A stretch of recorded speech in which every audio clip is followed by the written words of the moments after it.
Welcome बच्चों, geography classes में आपका स्वागत है। आज हम लोग बात करेंगे भारत में लौह इस्पात से संबंधित उद्योगों के बारे में। जैसे कि हमने पिछली कक्षाओं में पढ़ा था कि भारत में जो लौह इस्पात कंपनियां हैं या जो लौह इस्पात उद्योग हैं वो किस किस प्रकार से और कब से वो स्टार्ट माने जाते हैं, यानी कि भारत में वो किन किन जगहों पर वह उनकी शुरुआत की गई थी और किन किन जगहों पर वो जो है कि किस देशों के सहयोग से या उसके जो भी स्वामित्व थे या उस कंपनियों पर जो भी जिनके अधिकार रहे जो काम किए थे उनके बारे में भी हमें आइडिया है। जैसे हमने बताया था कि उससे विकास से संबंधित जैसे आपका जमशेद जी टाटा थे जिन्होंने आपका झारखंड से या जमशेदपुर से इसकी शुरुआत की थी। तो उसी कड़ी में हम लोग थोड़ा सा आगे बढ़ गए हैं। तो हम लोग यहाँ पर एक्चुअली आप जो हेडिंग देख रहे हैं कि भारत में लौह और इस्पात उद्योग, ठीक है।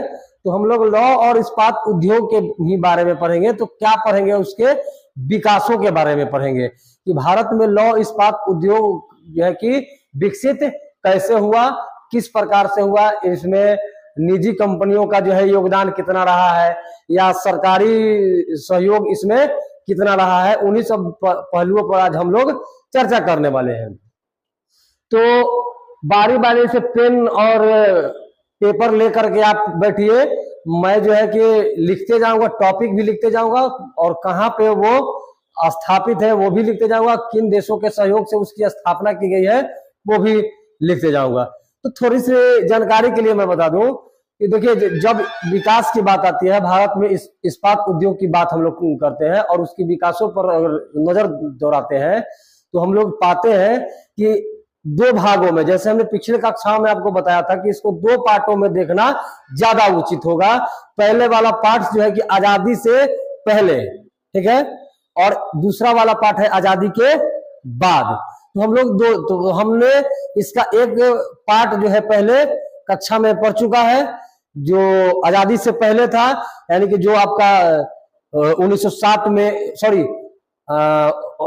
1908 में, 1923 में और एक 1907 में भी इस तरीका से भारत के विभिन्न जगहों इट मीन्स 3 जगहों पर कंपनी में देखने के लिए मिला होगा। एक आपको दामोदर घाटी क्षेत्र में मिला होगा, आपको एक गोदावरी वाला बेल्ट में मिला होगा, ठीक है। तो इसी प्रकार से बाकी अन्य जगहों पर। तो एक चीज मैं इंफॉर्मेशन के लिए बता देना चाहता हूँ कि कंपनियां जो है कि इस्पात कंपनियां ज्यादातर जहां पे कच्चे मटेरियल अवेलेबल होते हैं ना वहां पे स्थापित किए जाते हैं। इसके पीछे बहुत बड़ा कारण है क्योंकि कच्चा माल उसको आसानी से मिल पाता है। तो इस्पात कंपनी के लिए जो कच्चा मटेरियल है, ठीक है, इस्पात कंपनी के लिए कच्चा मटेरियल क्या हो सकता है?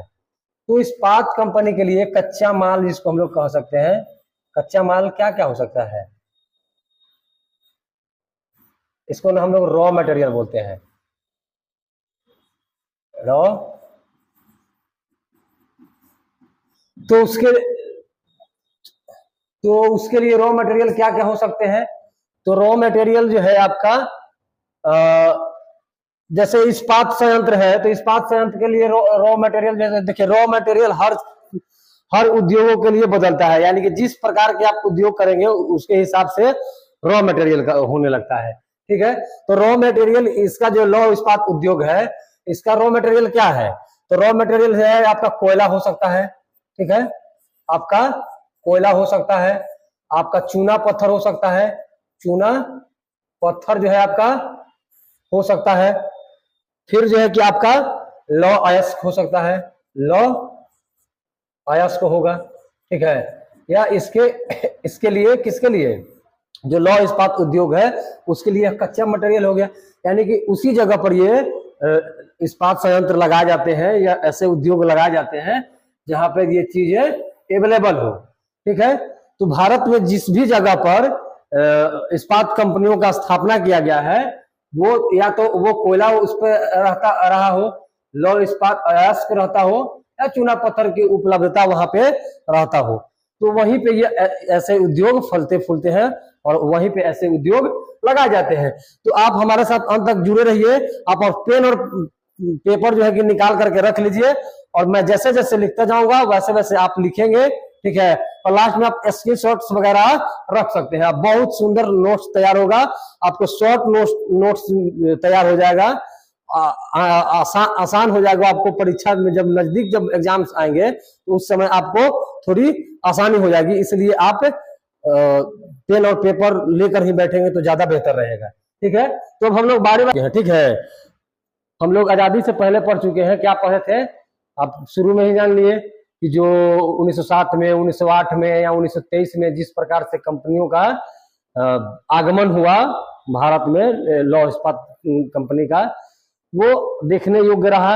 उसको वो किस प्रकार से रन किया गया और कहाँ कहाँ वो स्थापित है, वो सब भी देखें। अब हम लोग आजादी के बाद देखते हैं, ठीक है। तो आप हेडिंग लगाएंगे क्या कि स्वतंत्रता बाद या आजादी बाद, आफ्टर फ्रीडम, ठीक ना, या इंडिपेंडेंस कहा जा सकता है। तो आप हेडिंग दीजिए कि स्वतंत्रता बाद, स्वतंत्रता बाद, या स्वतंत्रता प्राप्ति भी आप लिख सकते थे। स्वतंत्रता बाद भारत में स्थापित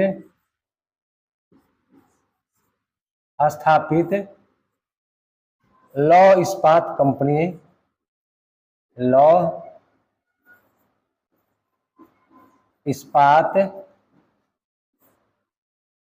इस्पात उद्योग लिख दीजिए, ज्यादा बेहतर रहेगा। उद्योग, स्वतंत्रता बाद भारत में स्थापित लौह इस्पात उद्योग। तो देखिए, जब देश आपका आजाद हुआ उसके बाद कहा जाता है 1947 में अपना देश आजाद होता है, और इलेक्शन जो है कब कराए जाते हैं, इलेक्शन आपको आने के पहला आम चुनाव 1951 से 52 माना जाता है, ठीक है। यानी कि शुरुआत 51 में हुआ था, और टाइम आते आते मतलब 1 साल लग गया था, क्योंकि उस समय देश में जैसे कहाँ वोटिंग कराएंगे, बूथ का सिलेक्शन करना है, अधिकारी नियुक्त करना है, मत पेटी तैयार करना है, बैलेट पेपर बनाने हैं, फिर उसके बाद इलेक्शन के लिए आपको डेटा अवेलेबल नहीं था कि कौन लोग वोट मारेंगे, ठीक ना। तो इस तरीका से वो तैयार करने जा रहा है कि वोटर लिस्ट लोगों का तैयार नहीं था। इन सारे कामों में 1 साल का समय लग जाता है, तो वो 1952 माना जाता है। 51 से 52 कहा जाता है। तो 52 में चुनाव होते हैं, ठीक है, और देश जो है कि लोकतांत्रिक विधि से चलने लगता है। तो अब उसी दरमियान देश में यह सोचा जाने लगता है कि देश को विकास की दिशा में कैसे लेकर के जाया जाए। तो देश को विकास की दिशा में ले जाने के लिए, ठीक है, सरकार ने प्लान बनाया था आपका, एक 5 ईयर प्लान जिसको हम लोग बोलते हैं, पंचवर्षीय योजना। जब तक आप पंचवर्षीय योजना थोड़ा नहीं समझेंगे, ये चीजें थोड़ा सा मतलब मुश्किल हो जाएंगी। तो पंचवर्षीय योजना जो है कि देश को विकसित बनाने के लिए, देश को विकास के दौर में आगे दौड़ाने के लिए देश में पंचवर्षीय योजनाएं लाई जाती हैं, और वो 5 साल का योजना है। तो 5 साल में सरकारें जो है कि एक टारगेट सेट करती है, एक लक्ष्य निर्धारित करती है कि हम लोगों को किन किन सेक्टरों में क्या क्या अचीवमेंट कर लेना है, ठीक है, या कितना मतलब इकोनॉमी के लिहाज से वह बेहतर हो सकता है। तो उस उद्योगों को बढ़ाने के लिए या उन सेक्टरों को बढ़ाने के लिए सरकारें जो है कि अपना प्रयास करती है, और इन्वेस्टर के द्वारा भी मतलब उसको दिशा देने के लिए प्रयास किए जाते हैं। तो 5 साल जो पंचवर्षीय योजना रहा, तो पंचवर्षीय योजना में सबसे पहला नंबर इस शुरुआत में जो पहली पंचवर्षीय योजना थी, तो पंचवर्षीय योजना की शुरुआत जो है आपका 51 से 56 है, ठीक है, फिर जो है 56 से 61 है, और इसी तरीके से 5-5 साल पर आपका पंचवर्षीय योजना देश में लागू होता है, ठीक है। तो आपका पहला पंचवर्षीय योजना जो है 1951 से 56 तक रहा है, 5 साल तक। ठीक है, तो पहले जानकारी के लिए कि फर्स्ट जो पंचवर्षीय योजना था इसको फर्स्ट 5 ईयर प्लान बोलते हैं। ठीक है, फर्स्ट 5 ईयर प्लान था। उस फर्स्ट 5 ईयर प्लान में यानी प्रथम पंचवर्षीय योजना में यह चीजें देखी गई कि हम लोगों को उद्योग को बढ़ाना है, लेकिन यह किसी भी तरीके से प्रथम पंचवर्षीय योजना में शुरू नहीं हो पाया। तो आता है द्वितीय पंचवर्षीय योजना का काल। तो हम लोग 22 पंचवर्षीय योजना के थ्रू इस्पात जो लौ इस्पात उद्योग है वो कैसे विकसित होता है भारत में, ठीक है, उस पर चर्चा करेंगे। एक्चुअली हम लोग पंचवर्षीय योजना पूरा प्रिस्क्राइब नहीं कर रहे हैं, पूरा हम लोग पंचवर्षीय योजना यहाँ पे अभी नहीं पढ़ना है, लेकिन उसके थ्रू आपको बता दिए जाएंगे। तो आपका पंचवर्षीय योजना भी 2-3 पंचवर्षीय योजना भी कवर होगा, और इसके अलावा जो है कहाँ कहाँ लौ इस्पात कंपनी खोले गया वो भी आपको पता चल पाएगा। तो वही हम लोग स्वतंत्रता बाद स्थापित लौ इस्पात उद्योग देखेंगे या उसके विकास भी कहा जा सकता है। तो सबसे पहला हम देखेंगे स्वतंत्रता प्राप्ति के बाद। तो फर्स्ट 5 ईयर प्लान में सोचा गया था, लेकिन यहाँ स्टार्ट होता है कब से, आपका द्वितीय पंचवर्षीय योजना से। तो हम लोग इसका विकास करते हैं। ठीक है, यहाँ पर विकास बनाएगा, ये आपका शॉर्ट नोटिस हो जाएगा। ठीक है, यहाँ विकास लिखेंगे। ठीक, तो ये है आपका फर्स्ट ईयर की 5 ईयर प्लान है। फर्स्ट 5 ईयर YP लिखते हैं। ठीक है, फर्स्ट 5 ईयर प्लान यानी कि प्रथम पंचवर्षीय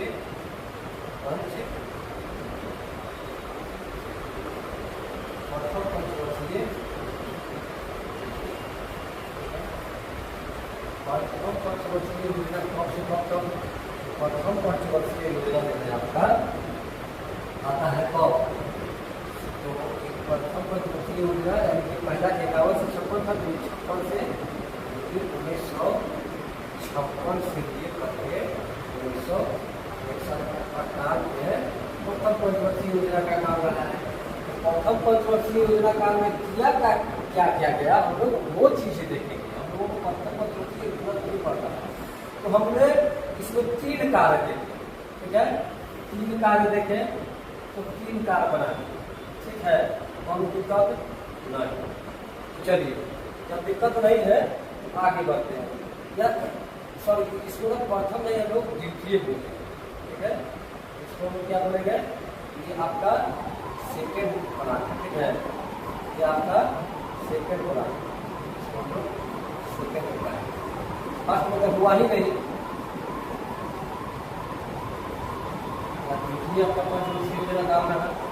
तो पहला क्या किया गया इसमें कि ब्राह्मणी घाटी में, ठीक है, ब्राह्मणी घाटी में, ठीक है कहाँ भैया, ये है आपका उड़ीसा में। ठीक है, ये कहाँ है आपका? उड़ीसा में ब्राह्मणी घाटी, महानदी के घाटी वाला इलाका में, महानदी घाटी में।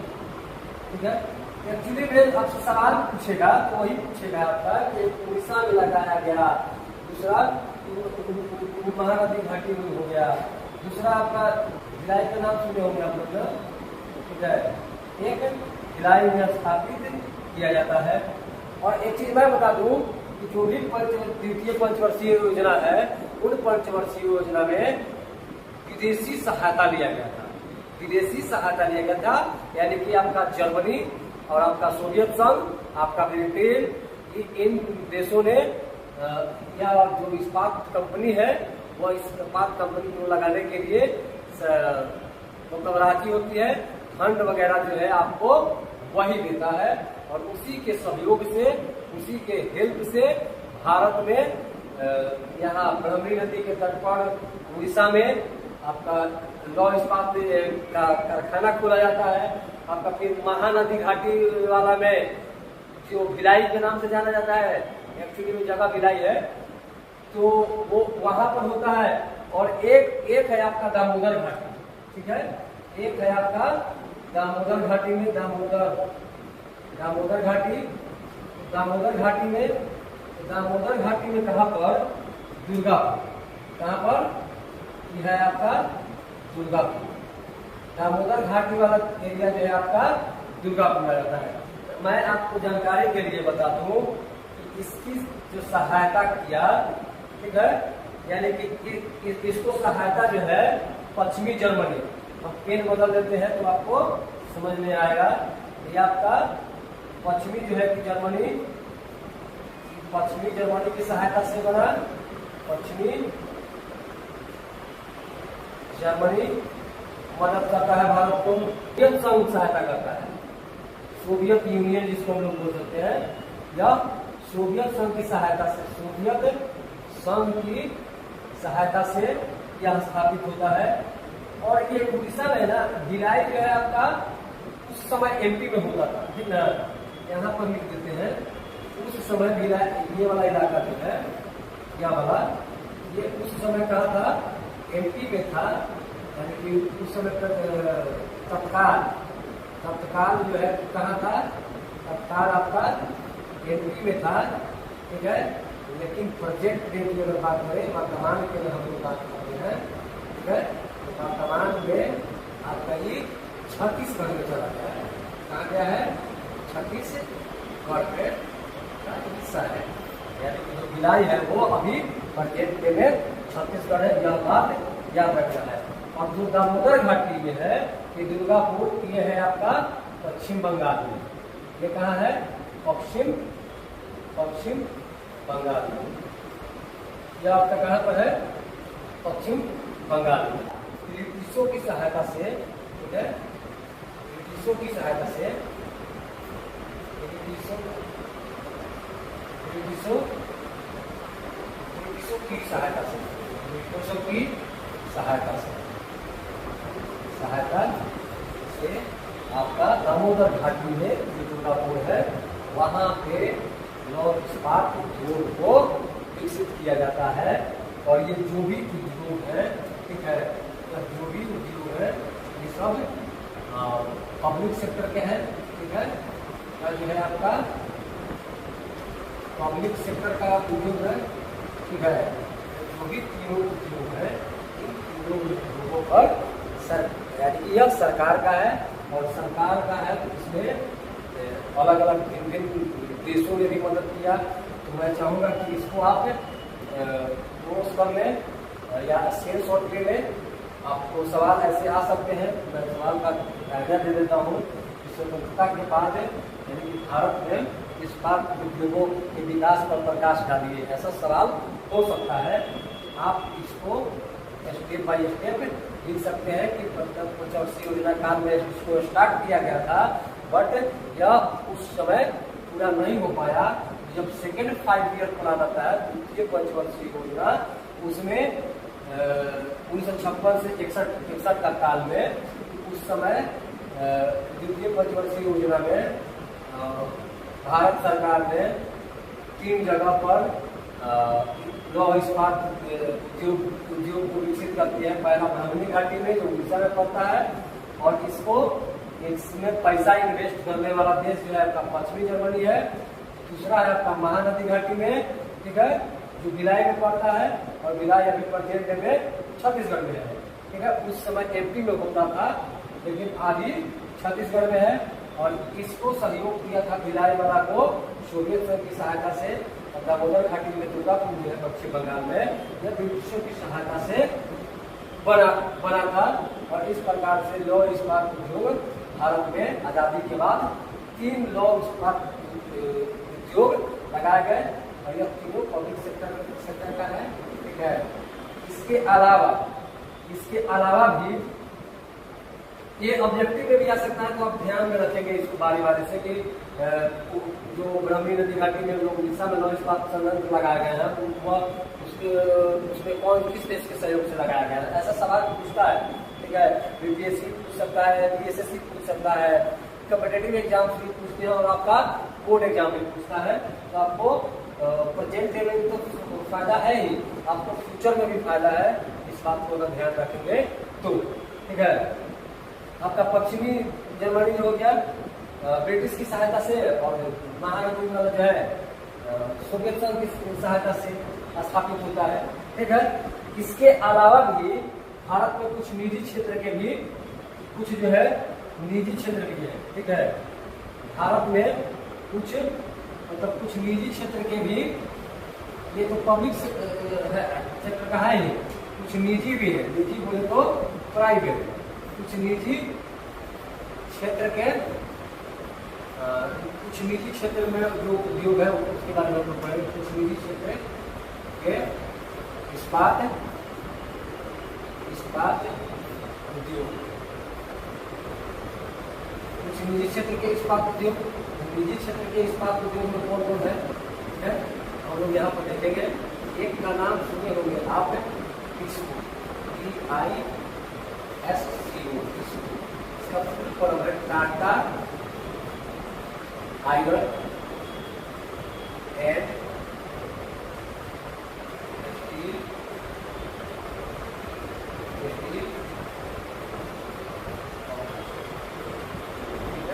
और दूसरा का नाम सुने होंगे आप, इसको IISO। इसका पूरा नाम हो जाएगा आपका iron, Indian iron and steel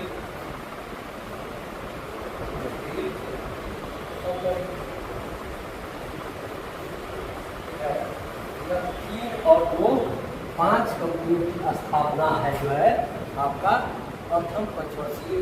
द्वितीय पंचवर्षीय योजना काल में होता है।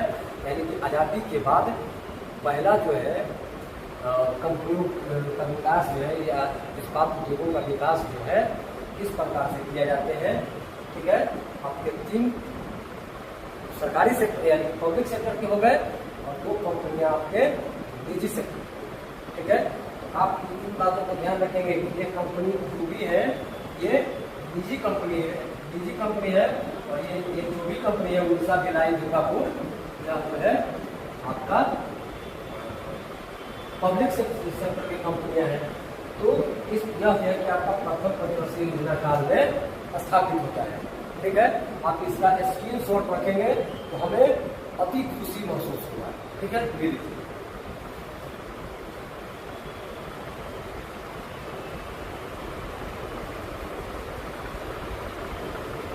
चलिए, ले लिए होंगे, हम लोग आगे बढ़ते हैं इसी में।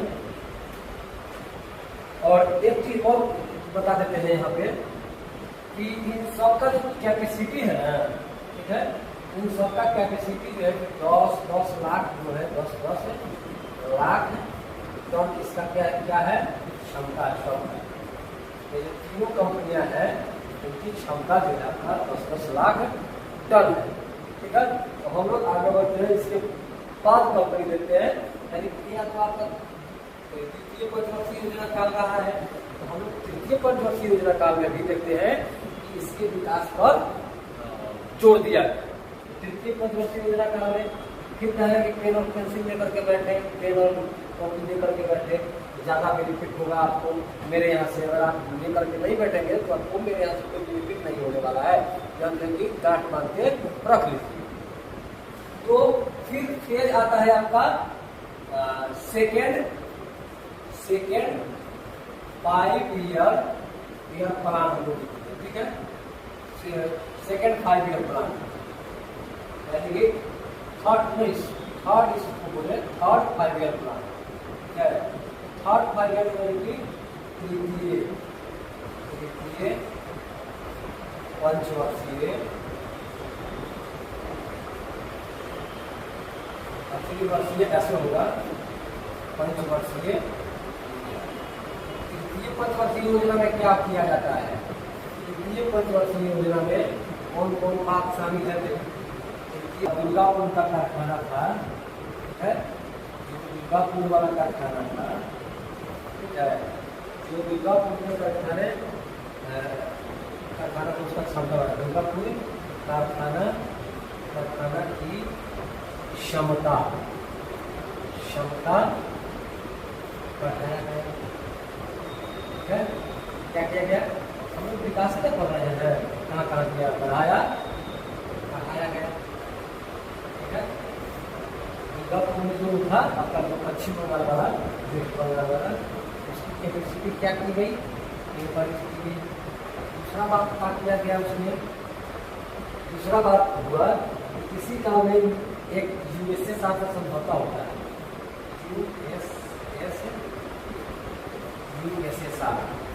यूएसएसआर हम लोग सोवियत संघ बोलते हैं। ठीक है, सोवियत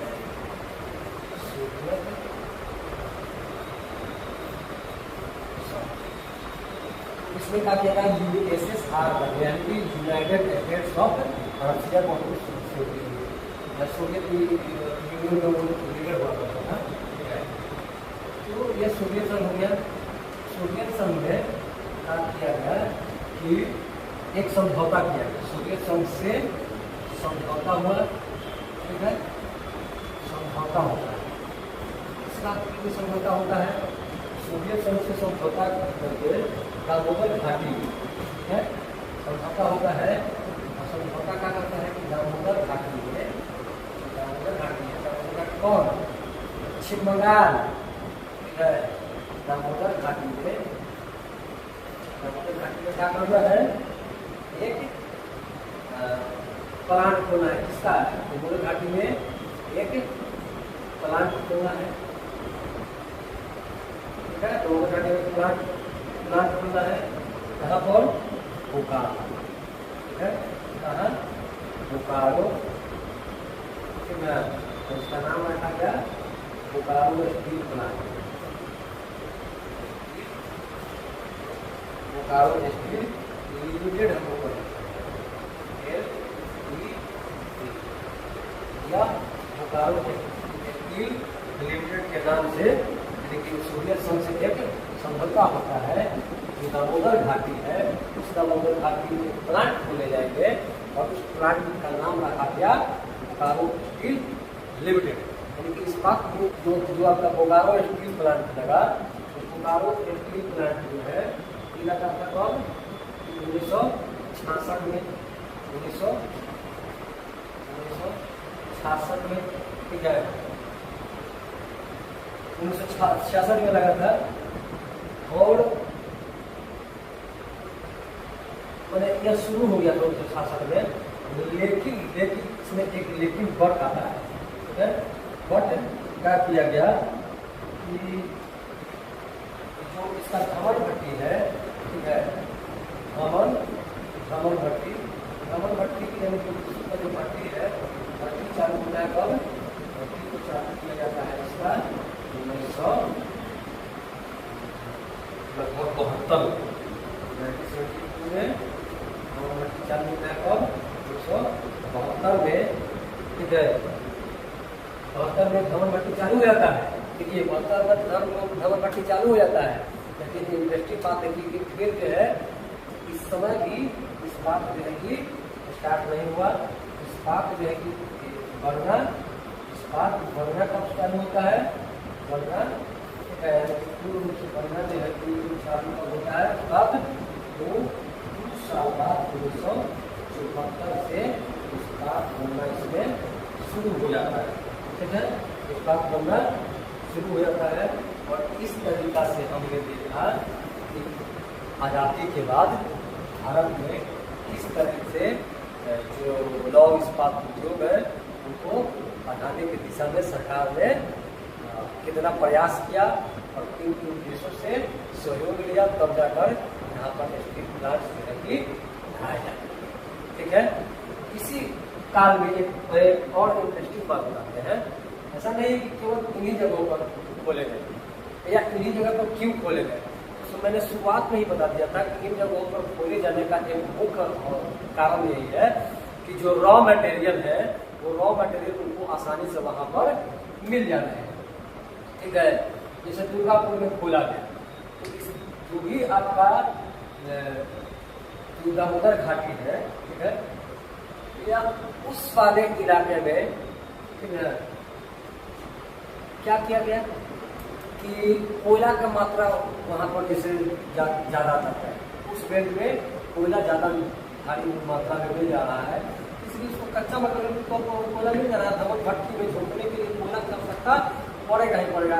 तो अब बताइए कि उसको खोल दे यहाँ पर, जैसे मान लीजिए कि बिहार में ही खोल देते हैं और बिहार से हम कोयला को मंगाएंगे दूसरे जगह, ये पॉसिबल है। कोयला भी मंगाना पड़ेगा, लॉ आयसक भी मंगाना पड़ेगा, तब जाकर कंपनी हम स्टार्ट करेंगे। इतना बेवकूफ़ी काहे ना करेंगे, नहीं करेंगे बेवकूफ़ी। जहाँ पे हमको वो चीज़ अवेलेबल हो वहीं पे काम करेंगे, समझे। तो जहाँ पे रॉ मटेरियल अवेलेबल होगा कारखाने वहीं खोले जाए तो ज़्यादा बेहतर है, कारखाने वहीं ज़्यादा मुनाफे कमा करके देंगे, ठीक है। तो इस तरह का सरा, लेकिन यहाँ पर ठहरिए थे और बात ज़्यादा नहीं है, बस अब लास्ट हो गया है, अब हम लोग कथा समाप्त करेंगे, अब ज़्यादा नहीं है। तो उसी में जो है इसके अलावा, ठीक है, वो जो 3 कंपनियां थी उन तीनों के अलावा कुछ अन्य जो है, कुछ अन्य कारखाने, ऐसे कारखाने का हमने साथ देखे। उन कारखानों के अलावा भी कुछ अन्य कारखाने भी स्थापित उस दौर में किए गए। एक उसमें से एक है आपका, मैं यहाँ पर लिखूंगा जगह और वो कारखाना का नाम है, वो आप इसको ऑब्जेक्टिव के फॉर्मेट में भी इसको आप सहेज के रखेंगे, ठीक है। ऑब्जेक्टिव के फॉर्मेट में भी आप इसको सहेज करके रखेंगे। तो पहला है आपका सलेम, ठीक है, ये क्या है आपका सलेम है, ठीक है। दूसरा क्या नाम है विशाखापट्टनम,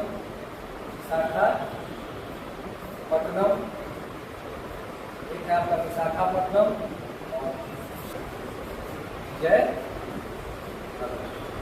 उस काल में, ठीक है, जब 3 अन्य जगहों पर भी लौ इस्पात कारखाने खोले गए। तो सलेम कहाँ है भैया, तो सलेम मैं बता दूँ कि सलेम आपका तमिलनाडु में पड़ता है, तमिलनाडु में, ठीक है।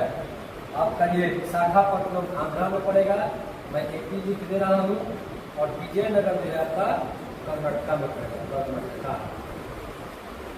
ठीक है। इस प्रकार से भारत में आपने, अब इसका भी स्क्रीनशॉट रखिए क्योंकि ऑब्जेक्टिव में ये सवाल आते हैं कि सलेम जो है, सलेम कारखाना जो है कहाँ है, या सलेम लौ इस्पात संयंत्र कहाँ पे है, ठीक है। सलेम आपका तमिलनाडु में है। उसी प्रकार से विशाखापट्टनम भी पूछ सकता है कि कहाँ पे है, ये विजयनगर भी पूछ सकता है, तो आप बताने में सक्षम हो जाएंगे, ठीक है। कुछ इसमें डेट्स रहे हैं वो भी है और कुछ लोकेशन है।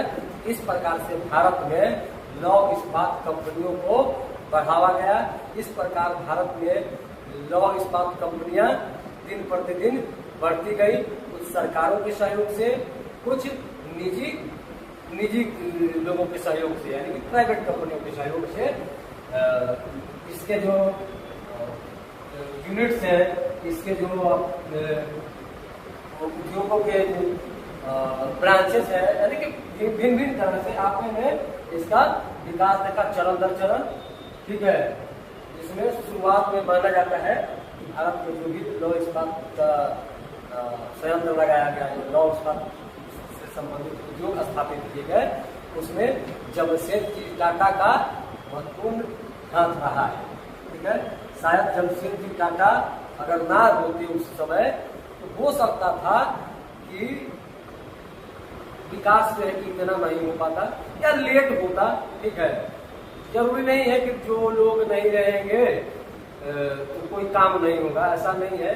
हमसे भी बेहतर पहले लोग रहे हैं और हमसे बेहतर आने वाले भी होंगे, ठीक है। तो यह मुगाल के लोग कोई ना रहे कि हम नहीं तो दुनिया नष्ट हो जाएगा, ऐसा कुछ नहीं है। आप नहीं तो कोई और नहीं तो